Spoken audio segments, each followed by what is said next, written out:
Trigger warning. Death and Friends is not a podcast for the light of heart. Many dark and serious subjects will come up. Listener discretion is advised.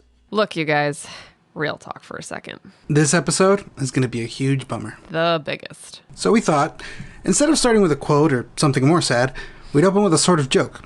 Here's a brand new segment we're calling Missing the Fucking Mark. If you've never been to Boston, Massachusetts. Congratulations to you. Yes, true. But also, if you've never been, then quick little historical landmark trivia. In downtown Boston, near the center of the city, there's a bronze memorial in a bricked circle. The memorial is for the citizens of Ireland during the Great Hunger, and it stands both as a mark to remember the famine and also as a tribute to the diaspora that brought a lot of Irish to Boston's shores, my family included, actually. It's an interesting memorial with two depicted families, one starving and the other thriving after escaping Ireland for America. Oh, that sounds kind of... No, baby, no. Yeah, it's been criticized a lot because guess what, guys? The starving Irish immigrants didn't thrive here. What they actually experienced was poverty and discrimination. But it gets worse. Because of course it does. Of course. What the builders probably... Maybe. Hopefully forgot Yeah. was that the memorial's in the middle of a town square in a modern city. And so it is visible in a near 360-degree view from any of the city's, 10... No. Yeah. Please tell me they didn't. No. They did. They absolutely did. That memorial, a special tribute to the actually starving people of Ireland, is nearly surrounded by restaurants. You know, those things we eat in Nash? Yeah.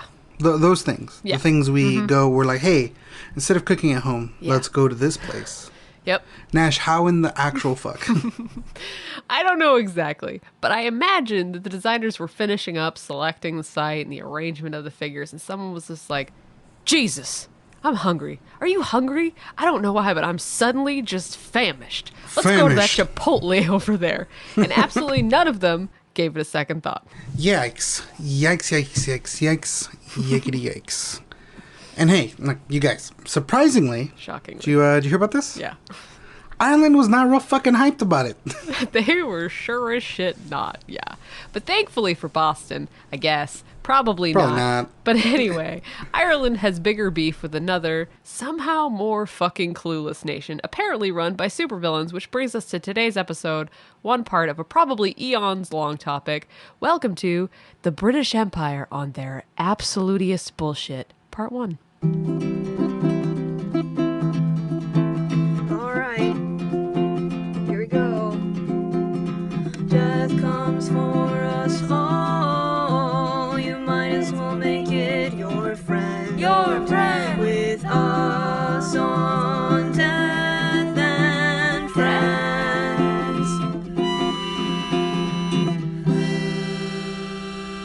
Hey, Skeleton Army, this is Death and Friends. Hey, Angel. This is Nash. This is Nash. I read your line. This is Nash.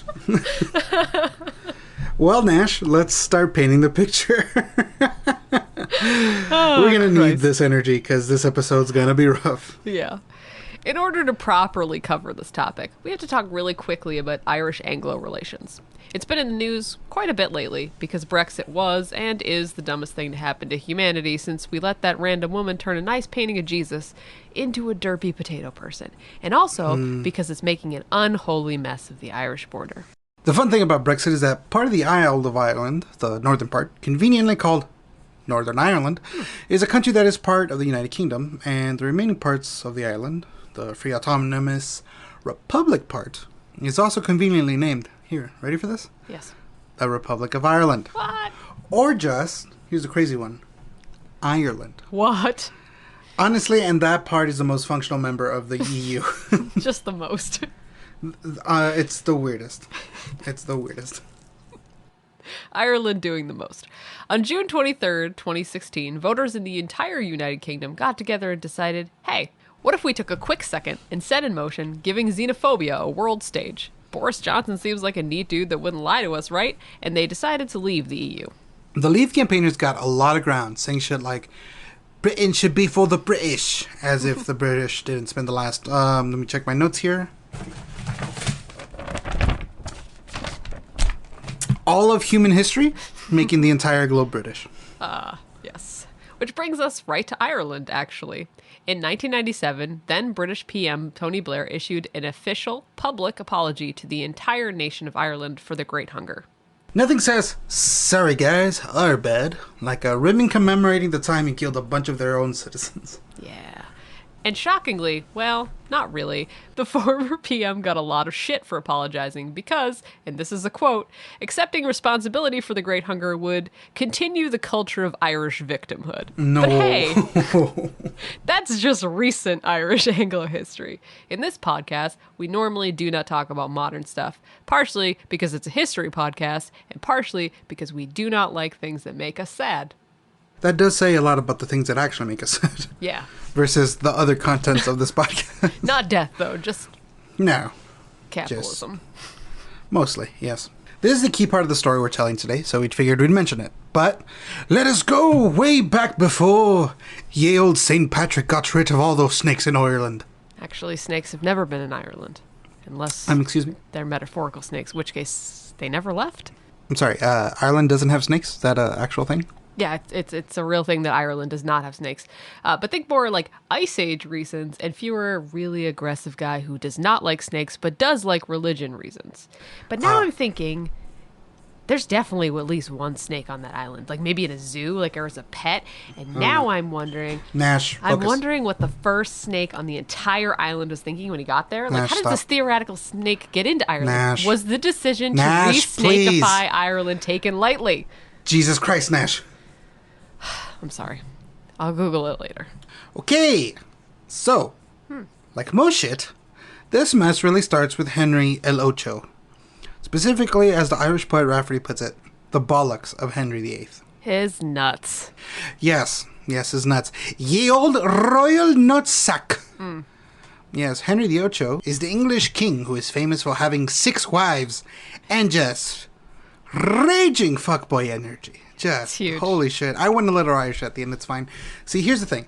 He wants a divorce, right? The Catholic Pope won't give it. That's who. Yeah. So he invents Church of England and he grants himself a divorce. Nice. If only things were that simple. But things were already complicated in Ireland when Henry became king, with the whole country being sort of under English rule, but with their own appointed Irish lords. But as a nation of Catholics, they were sort of not thrilled with the whole forced conversion thing. Like, a little like the ancient Egyptians when Akhenaten moved the capital away, most of Ireland just sort of didn't. Yeah. But England couldn't really accept that, so they imported converted Englishmen and Scotsmen into the north of Ireland to help change it, which sort of becomes important much later. Yeah, I'm sure that's not going to be like a huge issue at all. Yeah, I love it when history gives us super obvious foreshadowing. Moving a little quickly through time, because there's just a whole lot of shit to cover. There's a war. It ends in 1690 at the Battle of Boyne with the defeat of the Irish Catholic King James II to English King William of Orange. Turns out angry oranges are shitty in any way, at any time. Always. Not the YouTube personality. Protestantism rises, Ireland gets further brought into English dominion, and then we get to 1798. That's a big time jump.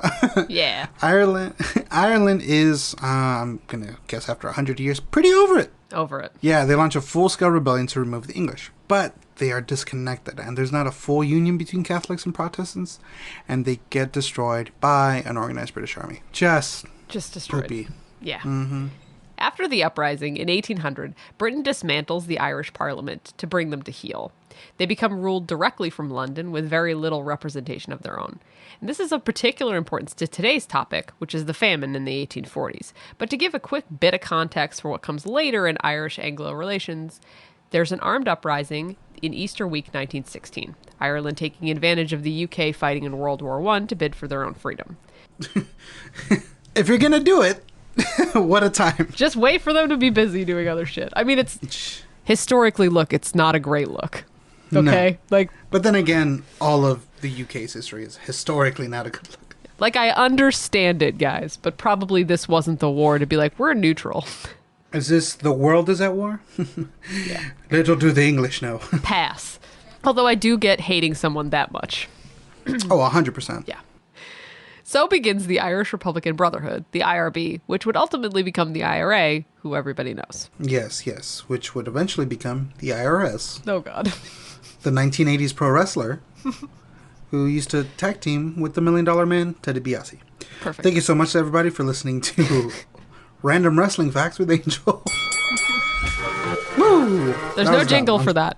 No jingle. Please, God, no. In all seriousness, though, why the change from Brotherhood to, I guess, Army, right? Right. So Irish Republican Brotherhood is a rebel organization trying to get the English out of Ireland. They become the IRA, the Irish Republican Army, because they're an extension of the Dáil, the first Irish parliament. So they're legally recognized as legally in Ireland, recognized as the first government. The British move in with heavy artillery to crush the rebellion and place the entire country under martial law while they execute the leaders and sentence the participants to life in prison or internment camps.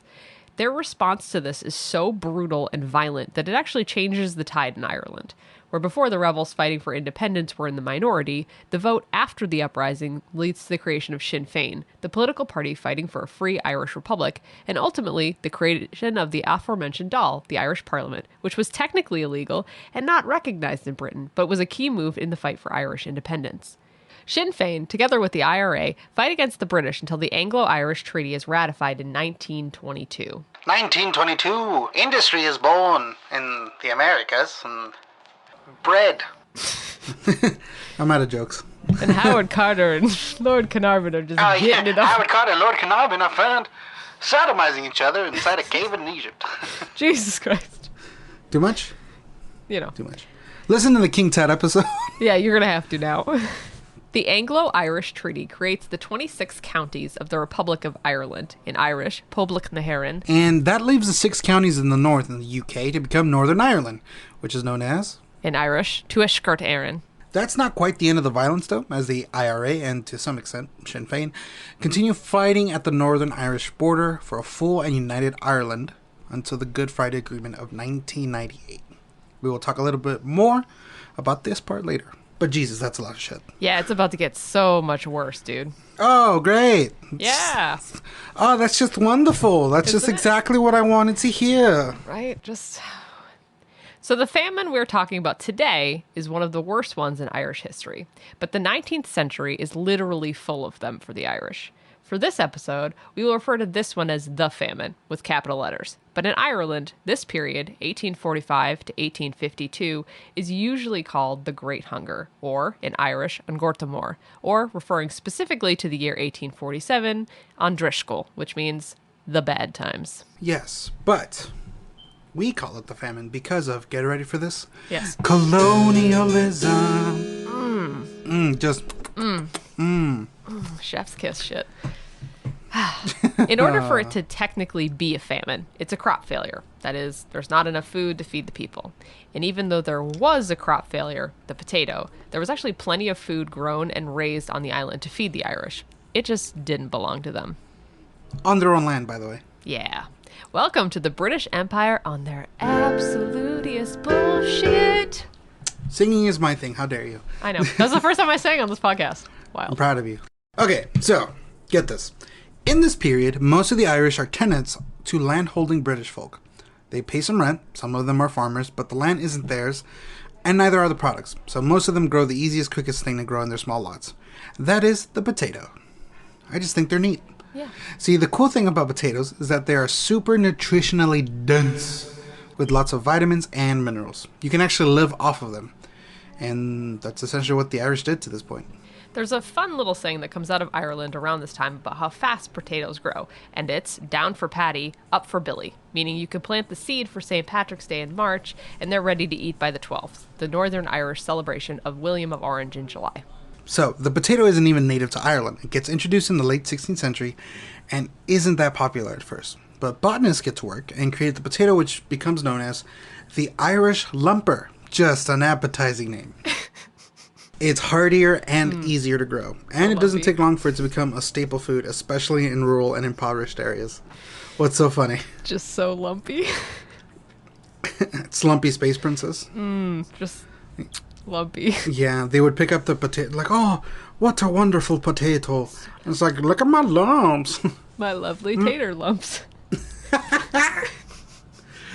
I didn't know you wrote for Colbert now. Yeah, that's what pays my bills. Unfortunately, potato crops are super prone to disease, called blight, and the one that decimated this crop starts on mainland Europe in 1845. Ireland starts to panic, because it's their only fucking food source, and the very appropriately named British PM at the time, and I can't make this up, you guys, his name is Robert Peel. Robert Peel. Yeah. Peel. Well, he was British. Peel. Jesus Christ. Yeah. Real Jesus, facts. Joseph, and Mary. Yeah. The irony is ripe, unlike the potato. Bummer.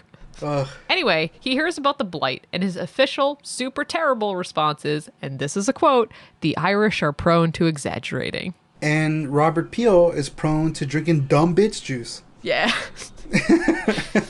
Super good with a little bit of lime, you guys. Oh, jeez. Yeah, it's a tough look for our guy, Peel. Yeah, but it gets worse. Oh. Yeah. Oh, great. Yeah. Lovely. So things start to kick off, and people start to die. Reports coming out of Ireland are dire. The corn laws in the UK make it difficult to import food from, say, America, where there's tons. And Robert Peel, who probably feels pretty fucking bad at this point from earlier, starts a program to bring jobs to Ireland to help people afford food. Oh, well, that doesn't sound too bad, actually. Yeah, except he doesn't get reelected. Oh, shit. The guy that replaces him as PM is Whig John Russell, and guess what? He's a total fucking dick. Yeah, he's a total dick. But he's not even the biggest dick in this game, because he brings out a buddy called Charles Trevelyan to deal with the Irish relief efforts, and oh boy, does this guy make Robert Peel look like anthropomorphized cotton candy. This is a real fucking quote from him as he takes up the post to provide relief to Ireland, which is his job, providing relief to Ireland. Here's the quote. I'm not ready for this. Go for it. The judgment of God sent the calamity to teach the Irish a lesson. Jeez, what the fuck, dude? Oh, it's not even done. The real evil with which we have to contend is not the physical evil of the famine, but the moral evil of the selfish, perverse, and turbulent character of the people. What the fuck, though? Yeah. Like, come on, dude. Oh, yeah. It's a super bad look. Like, super villain grade shit. No, because supervillains are goofy to a point. Like, Yeah. they have... Okay. They're dramatic and flashy, and they're like, no, I expect you to die, Mr. Bond. Like, some dumb bullshit like that, right? This man is just straight up evil. Like, and, like, the worst part, he honestly believes this. That's the thing we forget about, like, shit like this. And when we talk about any topics like this, is that these people, a lot of these are genuinely evil dudes who are just regular ass fucking people. And those are the scariest people. Yay. Yeah, so Ireland... So Ireland is starving to death, and everyone in Britain is apparently just cool with it. They're just like, Irish, never met her. The crops in 1846 failed also, making things real fucking dire. See, by 1847, a British journalist takes a tour through Ireland and reports back not a single house in 500 could boast being free of death and fever. Not or, and. Yeah. Which is just like actual garbage. Not a healthy person in sight. Yeah. But back in merry old London town, on the Parliament floor, our buddy Dickhead McDickheaderson's narrative is really taking hold. The British believe that much of the problem is due to the Irish themselves being lazy, or drunk, or both. I could quote some of that shit, but I'm depressed now, and so I'll turn to one of Ireland's best, most angry historians, a man called Tim Pat Coogan, to sum things up for us. Quote, "For the English, the Irish provided the richest, most enduring source of nationalist demonology." Thank you for your fucking service, Mr. Coogan. We fucking stand a king.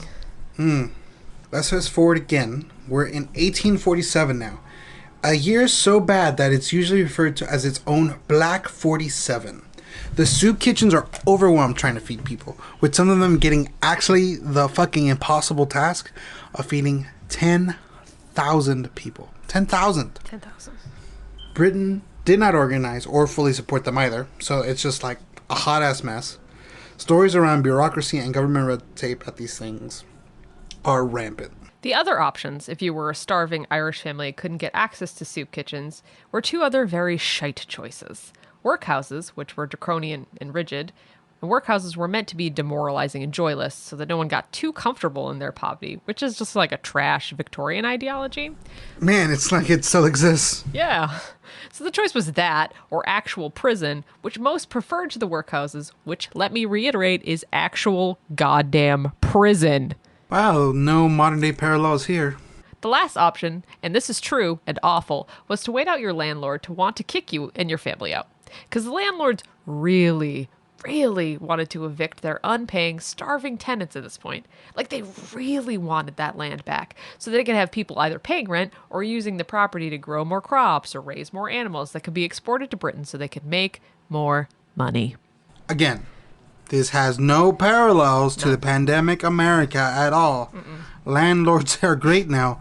There is no war in Bossing Say. This episode is brought to you by landlords. Landlords, if you don't want to own your own house, but you don't want to be able to fix it either.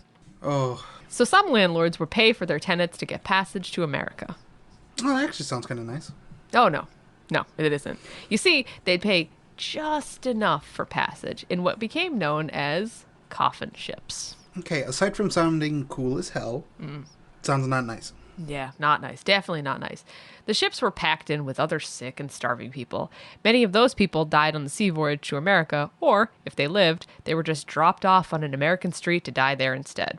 And since they were dead or dying and communication back to Ireland was difficult, there were absolutely no repercussions to landlords doing this to people. Big yikes. Big yikes. Fun facts with Nash. All told, the Irish lose 20 to 25% of their total population to starvation and immigration. 1 million people die. And that's sometimes a low estimate, by the way. People died so quickly that they were often buried in mass graves or sometimes even put there before they were officially dead. Oof. Skibbereen in West Cork was one of the worst affected areas and became the site of many mass graves, holding up to 10,000 bodies. But death from the famine isn't even limited to its people.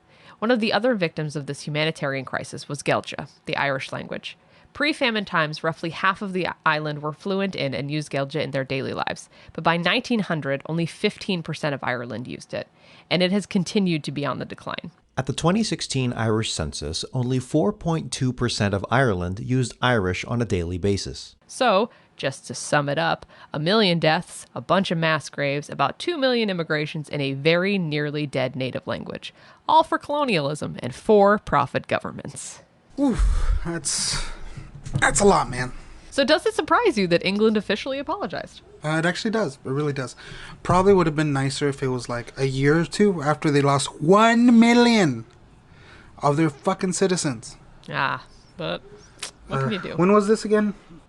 He apologized in 1997, so it only took, 145 years. 1997. Yeah. 1997. Yeah. Yep. You're being serious? No, I was 10 years old. I was younger. Don't tell me how old you were. I'll be sad. What the fuck, man? Yeah. God damn it. Yeah. I'm sorry, real quick to the listeners. If I'm just like reacting and just kind of blown away, you gotta remember, like, this is legitimately like the first time I'm genuinely learning about a lot of this stuff. And it's mind-blowing. It's pretty hurtful shit. Yeah. 97. So Tony Blair's letter reads, in part, those who governed in London at the time failed their people through standing by while a crop failure turned into a massive human tragedy. That 1 million people died in what was then part of the richest and most powerful nation in the world is something that still causes pain as we reflect on it today. And then Tony Blair said, thank you for your sacrifice. Jesus Christ. Fucking thanks, Tony. That's great. Hey, Tony. I hate the things you do. Yeah, Hey, do. Tony.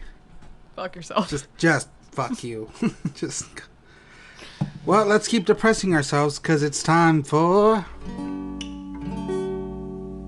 Black Death, polio, spontaneous combustion. Dying comes, and after death comes decomposition. It may seem sad and also gross, but here you are, and here's your host, not an actual doctor, but It's medical facts with Dr. Angel. So, what happens to you specifically when you begin to starve? Well, it starts with the last time you ate, technically. The body processes the nutrients, or lack therefore, turning it into sugar or energy from the food you ate. After a few hours, you get hungry again, aka hunger pangs. See, your stomach technically stays working. Think of like a motor that just never turns off. Normally when you eat, it's more than enough to keep going, sometimes to the excess, which is why you look like me. But once there's no food, your stomach needs energy to keep moving. Your body does, really, because your brain needs to function. I'm definitely missing spark plugs. That's why I am reading this weird. So your body, once it processes everything in your tum-tum, it enters ketosis, turning your fat into energy. It's not necessarily the funnest time, a lot of flu-like symptoms, a lot of lethargic reactions, but very survivable. In fact, some people reach ketosis on purpose for reasons. I like bread, so. As do I, Nash. Here's the not fun part. This happens about a week after, and it can last for weeks. Your body begins autophagia, essentially cannibalizing itself, starting with your muscles. So it finishes off the fat and it moves to your muscles until it reaches the bare minimum for simple motor functions. And all of this happens in order to feed the brain. That's something people don't actually think about. It's your brain that needs the energy, and probably the reason your head hurts is when you don't eat. So your body goes Anthony Hopkins on itself. It fucking yearns for fava beans. And then you die of cannibalism. In a kind of fucked up way, yes. So here's the fun part where your body chooses 3 different ways to die. Ooh. Yeah, your body, once it's done eating all your fat and muscles, begins to eat its nervous system. The most common way to die of starvation isn't actually starvation. It's disease. A workhouse, for example, is the last place you want to be between tuberculosis and what I can imagine is athlete's foot on steroids, because the blight fungus plus stinky feet. Your body can no longer defend itself and you die. Gnarly, to say the least. The 2 ways you actually die from starvation, like if you die of starvation. First one is marasmus, which is how most people who envision death by starvation is. Marasmus, essentially you've eaten yourself alive. You wither away and die of organ failure, and that's it. You just kind of evaporate into the air. The next one, which we actually see a lot of in a lot of very, very depressing infomercials, is a kwashiorkor. That the image, of course, being that of like a large distended stomach. Your body, due to the lack of protein and other nutrients, and your liver and kidneys, really, they swell, and you end up dying of cardiac arrest. And not being able to regulate because there's no energy, you eventually die of that. That's insane. And all these terrible fates share the following similarities on their symptoms list: loss of hair, emaciation, skin breaking, loss of teeth, diarrhea, and depending on the climate, hypothermia or heat stroke. This was definitely one of the harder medical facts with Dr. Angel. Yeah, sad trumpet noise. Yeah, the worst part being you have to ease into eating again. So you're like starving and you can't just put something in your mouth. You know that phrase, chomping on the bit? Yeah. It's actually referencing champing on the bit. Champing is to eat without chewing. So that's something that historians would see starving people do. They would just essentially swallow just anything to be in their stomach. And the shock of all those nutrients and sugars reaching your body once again, the shock of just like, get energy, it'll kill you as well. Welcome to the comedy podcast that makes you sad. That's being a comedian, baby. Oh. Yeah, Janice, I'll need to book like a bunch of extra sessions this week. So let's keep on this thread and have some additional facts that aren't fun. So remember how I mentioned the Irish do not call this a famine? Well, that's because of colonialism. The rest of the world... A lot of things are because of colonialism, sadly. That's true, but that's one of the reasons. So the rest of the world knows this is the famine because that's what the British called it to sort of absolve themselves of being the major exacerbator of it. And to make matters worse, the UK school curriculum doesn't even teach Irish history. There's been an ongoing movement to decolonize the curriculum a bit, but guys, here we are. And on that bummer, that's the episode. That is it. It is not a great ending.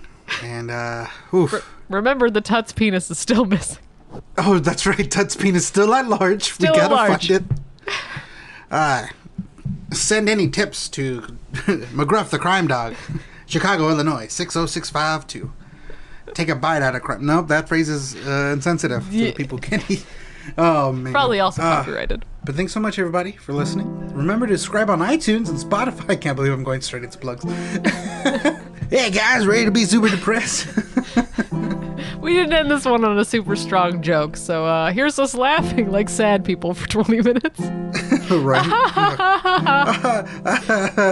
I'm laughing. In all seriousness, thanks for listening. Remember to subscribe on iTunes, Spotify, or wherever you get your podcasts. You can also follow us on Instagram and Twitter. I'm at It's Nash Flynn. And I'm at Gorilla Jokes. That's GUERRILLE Jokes. I'll probably change that at some point. And of course, follow the podcast at Death and Friends Podcast. Yes. And remember, death is a tricky subject, but we are just trying to learn and trying to do our best. And remember that you are loved. You matter. And if you don't want to be your own friend, we'll be your friend. By force. And then you can watch my kids. Ah, Jesus Christ. Okay, until next time, Skeleton Army. Love you. Love you. This has been a Knavery Inc. podcast. Go to knaveryinc.com for more details. Executive produced by Jacob Duffy Hallbleib. Audio designed by Dominic Wanzon. The fuck is a knave? Remember, this is a comedy podcast, okay? Don't use it in your research papers.